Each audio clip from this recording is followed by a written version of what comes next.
Okay, so we have our first look at the CryEngine 5 interface. Just to make sure that we're looking at the same thing, what I want you to do is go to the Layout menu and choose Reset Layout. This would give you the default tool layout. There are lots and lots of tools in this engine. You'll see them organized under the Tools menu. They can all be arranged, moved around, resized, etc. Some of them are organized under submenus. So just a little quick tutorial on how to deal with these menus. Every palette has a blue title, and if we click and drag on that, we can make it an independent window. And they act like application windows, where if you use Alt-Tab, you can switch between them, but they float freely. If you want to dock them, start dragging anywhere in this title bar, and you're going to see a set of boxes show up underneath it. So if I drag my window to this center box, I'm going to create tabbed views on the window in which I've dropped it.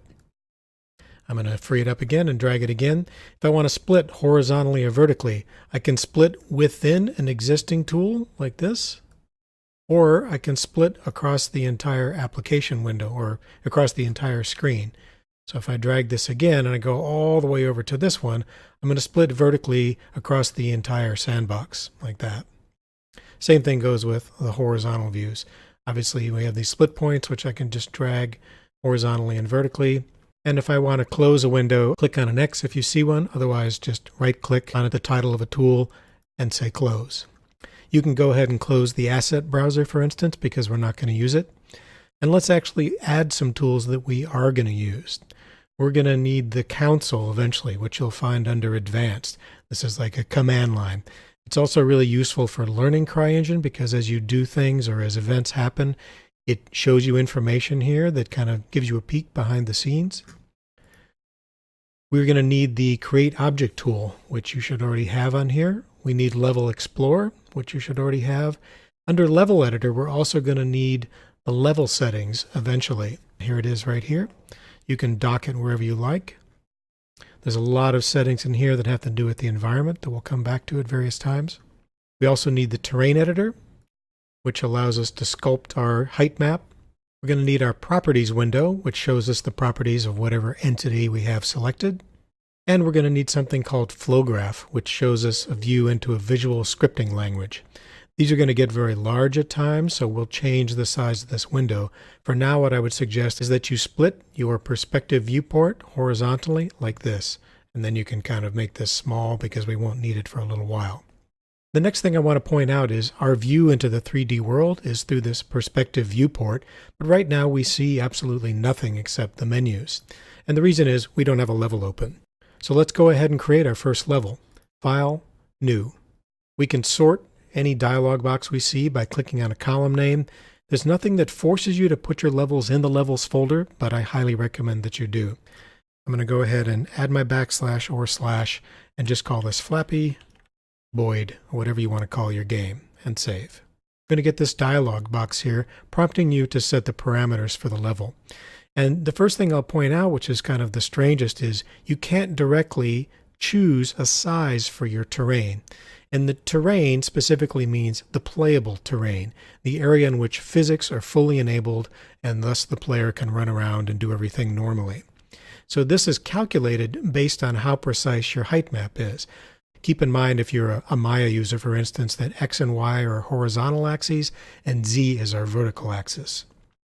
So we're going to basically choose the default accuracy of 1 meter per unit, and I want to get this terrain size to 1K, 1024 by 1024. So I'm going to leave this alone. I'm also going to bring the texture dimensions down because I'm not going to need a big texture. Don't worry about the rest of these defaults, just accept them and click OK. In a second, we're going to see our first level. So now for the first time, we actually see what is going to become our game world. We have a sky, we have terrain, which is this grid here. If you look up in the sky, you'll see the sun. There's a lot of technical information on the screen. We call this display info. This second button from the top right toolbar in this perspective viewport toggles how much information we see. And we can see a lot of it. We can see nothing. We can see just frames per second. We can see this abbreviated view. For now, I want to leave this on here because I want to point out a couple of things. Without moving at all, I want to point you to cam pause or camera position. And if you remember, our terrain size is 1024 by 1024, and the units in CryEngine are all meters, they're all metric. So our camera position is dead center in the level right now. It's at 512, 512, and that's the default when you first create a new level. But the height of the camera is somewhat surprising. It's not 0, which is what you might expect, it's 34. And the reason for that is the default height of the terrain is 32 meters. And if you take a person about 2 meters tall and stand them on the terrain, their eye level is about 2 meters off the ground. Well, if they're tall anyway. If you want to look around, what you do is drag the right mouse button. You're not changing positions. You see that I'm still standing at 512, 512, but I'm just panning the camera so I can see. And this is the default camera that allows us to design our world. It's not a game camera, so to speak. If we actually want to change positions, you can use the WASD keys that you undoubtedly know from playing first-person shooter games. W is going to move forward, S moves back, A is to the left, and D is to the right. And of course, you can combine these. If you want to change the speed that the camera moves, you can preset it up here with this slider. So in the perspective viewport camera menu, you can change the camera speed and you can make this really, really fast. If you want to do it in real time, which is a bit more visual way to work, you can simply use the scroll wheel as you're moving. So once you start moving, I can speed up by spinning my wheel forward, use my right mouse button to change angles, etc. And eventually I'm going to reach the edge of this terrain and you'll see the ocean, which has been hiding under it. If I want to move straight up and down, the trick here is to hold down the middle mouse button, the scroll wheel, for example. And you'll notice that the Z-axis value is changing. And if you poke around and experiment a bit, you can probably deduce that the default height of the ocean, which is always there, is 16 meters. So 0 is actually 16 meters below the ocean and 32 meters below our default terrain. All of this can be changed, but these are just the defaults. What's good about this, I guess, is that if we wanted to create a lake, an easy way to do that would be to take our terrain editor tool, take our raise lower tool, and since we're 16 meters above the ocean, we can set this height to a negative value. And let's say I want to push it down 5 meters at a time in a 10-meter circle with a gentle slope up to a 40-meter outer radius. I'm going to move my camera up a bit. And then if you see, if I just click, each time I click, I'm pushing the terrain down another 5 meters, and I'm starting to get this kind of dimple in the landscape. You can also just keep clicking and dragging and rolling around, and eventually I'm going to start to drill down into the ocean and sort of create a natural lake. Setting the default terrain height at 32 meters and the ocean at 16 allows you to push the landscape down a bit, or of course you can bring it way up. I can go crazy here and say, push it up 200 meters and kind of quickly make some mountains. They may not necessarily be realistic, but it's a quick way to sort of sculpt the landscape. Here's a little trick, by the way. If you want to reverse this number to negative or positive, whatever the opposite of it is, just hold down the control key. So if I tap, I'm going up 50 meters. If I hold down control, I'm drilling down 50 meters. Here's another general tip about the CryEngine interface. You can always click on a number and type a value. You can use the arrow keys to move them in some preset unit, 1/10 of a meter in this case. But a really nice visual way to work is to simply drag the number without clicking first. So if I simply drag this to the right or to the left, I can actually change my value and quickly get close to where I might want to be. If I want to stop using this raise lower tool, I can hit escape or just turn the tool off by clicking on it again. So you can play around with a terrain tool for a little bit and create a little bit of a landscape. Let's say maybe I want to make more of a gentle hill that I'll raise up 5 meters at a time. I'm just going to kind of create some general hills here, make some of them a bit taller than others. If I want to make it come to a point, I can shrink this inside radius way down, and I'll get this kind of pointy hill eventually, something like that. What I want to show you is what GameSDK is really giving you. We're going to discover this piece by piece, but the first thing that I want to show you is GameSDK is based on a first-person shooter game that Crytek created called Crysis 2. The whole Crysis series are first-person shooter games, and what we did is take a whole bunch of assets and code and functionality from Crysis 2 and sort of pull out the game mechanics and leave these things for you to play with, and we call it our GameSDK, our software development kit. So I'm going to move myself down to the terrain here, and I want to go in and actually test my gameplay for the first time. This is a good time to save. If there's one thing I want to impress upon you, it's the usefulness of saving before you test. If you're ever going to have a crash, you're more likely to have it once you actually go into game test mode and you've got all the physics and the AI systems running. So Control S to save and Control G is to go into game mode, or you can use this button right here. You're going to do this so often that it's a good keyboard shortcut to memorize. Another useful one is full screen, which you probably know. It's the same throughout, I think, all Windows applications, and that's F11. So I'm going to press F11 now, Control G to go into game mode. There'll be a little bit of a blur and a test. And what's going to happen is I'm going to see a pair of hands in front of me holding a gun. I'm also going to see what we call the HUD, the heads-up display.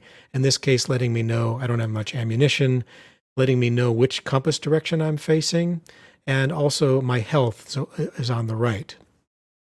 I have the same navigational functionality that I had, so I can W to walk forward, and you'll see this kind of natural bounce to the walk, S to walk backwards, A to the left, D to the right. There are also some hidden keyboard shortcuts in here. F1 toggles between what we call first-person view, seeing over my own hands, and third-person view, where there's a camera maybe a couple meters behind our player and follows him around. And the camera is always behind him, no matter which way I look. And I'm just using the mouse. I'm not pressing any buttons now, just rolling the mouse around. Whichever way the player is facing, the camera is always directly behind him. The other functionality that's supplied is, of course, I have weapons. I have 4 of them, actually, and I can fire them. And if you fire at the landscape close enough, you'll see that it has a decal representing damage. If I want to aim precisely, I can zoom in with my right mouse button, and I'll get this view. If I want to change weapons, try the scroll wheel. This is a machine gun. There's a grenade thrower. And finally, there's a rifle that fires one powerful shot at a time. And eventually, we'll see our grenade explode down there. So all of this had to be coded and written and developed, and that became GameSDK. You don't need GameSDK to create a game. You can start from nothing, but you're going to have to create absolutely everything yourself. The other thing that it gives us is a bunch of entities to play with. So let's place a few of these on our terrain. I'm going to hit Escape to exit gameplay mode, and now I'm back in the editor. F11 to get out of full screen. And let's create some static entities, things that don't need to move. And the best candidate for that in our object types is just a brush. You can think of this as an object brush. When I click on this, I'm going to see a folder called Objects, and that's actually being pulled from that compressed pack file that I pointed out earlier. 2 of them, Objects 0 I think it is, and Objects 1. So for instance, there's a bridge here and pieces of it. Once I click on one of these CGF models, I'll see a preview here, and I'm just moving the split point so I can see it a bit bigger. If I want to rotate around it, I just drag with my left mouse button. I can also zoom in on it with the scroll wheel. So for instance, main here is actually sort of a footbridge, and I can do one of 2 things. I can either drag it onto the terrain and drop it like this, or I can double click, and when I double click, I'm in this create object mode. At the top of the perspective viewport, you see the words create object and this X, which means as long as that's on there, the next click that I make is going to place that object and then exit create object. So just 2 ways to get things onto the landscape. The next thing I'll point out is that by default, things snap to the terrain. Everything has what's called a pivot point, which is this thing. In the case of my bridge, let me slow down my camera a bit. In the case of my bridge, that's sitting what looks like the bottom of the bridge, which is a convenient place for it, and over on this far side, and it looks like centered on this short side. So that's called the pivot. As you probably know, every model has a pivot, and the modeler defines that. So that pivot snaps to the terrain by default. Let's look at the properties of an object. I have the bridge selected. If I go to the properties window, you'll see it has quite a few properties here. Most fundamental of which are its position. This is where it sits on the X and Y axes, and it's sitting on the terrain at 32 meters, well, plus or minus 1/100th of a meter. Let's add a few more things, and then we'll start to manipulate these entities. I'm going to remove one of these bridges just by selecting it and pressing the delete key. So maybe let's add some trees. I'm going to go back to brush, and I'll just tell you a little tip, which is that in the natural folder are a lot of the goodies for you to play with that come from GameSDK, including vegetation, rocks, trees, water bodies, big groups of trees and that sort of thing for use in the distant background. Let's just go to the rocks folder, and there's some kind of fun large rocks that we can play with. If you look under beach rocks, this first one, beach rock big, ACON, I'm going to drag that onto the landscape, and you'll see if I put it next to the bridge, it's really huge. You're welcome to poke around here and look for some other things. I'm also going to add some trees. Now here's a couple of trees here. Maybe an aspen, little tiny bush.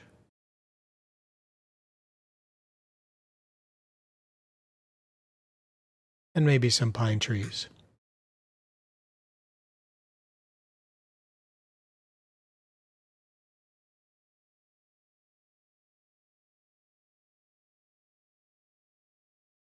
Okay, so now that we have some objects created, let's play with them a little bit.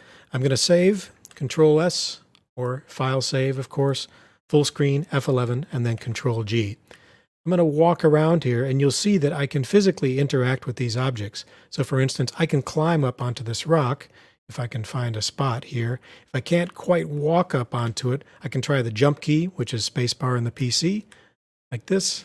And I can walk right up it. It has what's called a physics proxy. In other words, its boundaries have been defined and everything works properly. So I can walk up on top of it. I can shoot things from up here, and I can see damage happening on the rock, for example, like that. You'll also notice that if I fire a gun at something that's really close to me, I'll get damage to myself. You see these sort of splatters on my eyes, or my visor, I guess you could think of it. One more key, which you probably know if you want to walk faster or run, you can hold down the Shift key with any of your movements. Okay, let's escape and come back into the editor. Let's say we wanted to manipulate these objects a bit.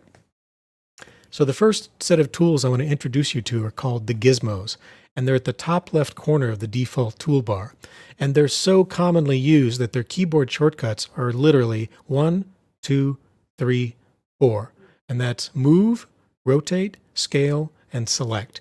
You can use any of these manipulating tools also as a selector. So if I have the move tool selected with the 1 key, I can select my bridge. And let's say I wanted to put it up in the air. You'll notice that I have 3 axes indicated here, Z, X, and Y. I don't know which is which, and I can pull on any one of those to manipulate the object. A very common thing that I might want to do is move an object around that's already been placed on the terrain. Let's say I want to move this tree closer to this tree. Well, I don't want to accidentally move it up in the air, so I want to take the Z-axis out of the equation, but I want to freely move it about in any direction horizontally. Well, that's where these little planes come in.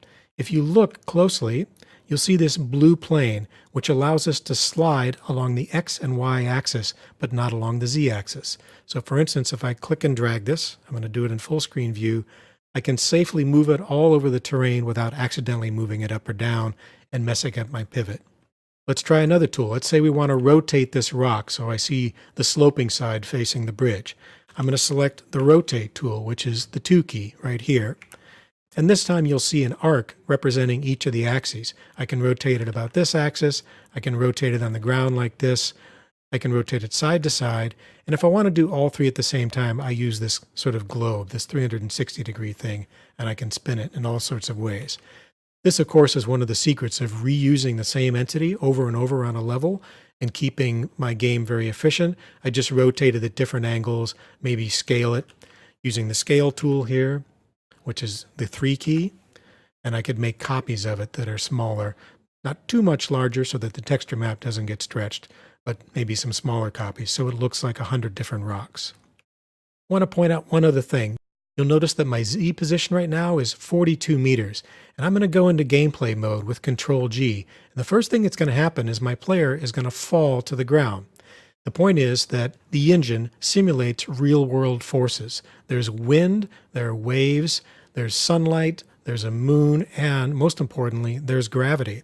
So if my camera happens to be up in the air when I go into gameplay mode, my player is going to spawn wherever the camera is by default, and that's a GameSDK specific thing. So if I'm really too high, what's going to happen is I'm going to fall down and die. And I'm going to see this kind of thing, and now I can't move anymore because I've literally died at the beginning of the game. So one of the first things we're going to need to do is take control over this first-person shooter player, because we're going to build a side-scroller game which is very simple. It's a sort of a thread-the-needle game. We have a player entity which is going to ultimately look like a bird, and we're just going to sort of dodge between obstacles, specifically a pair of pipes as they move past us. So this first-person shooter guy and all of his functionality we don't need. We're just using GameSDK for all of the other assets that it gives us. So our first order of business in the next video is to start to create our player entity and our blank level and eliminate all of the functionality of the GameSDK first-person shooter player.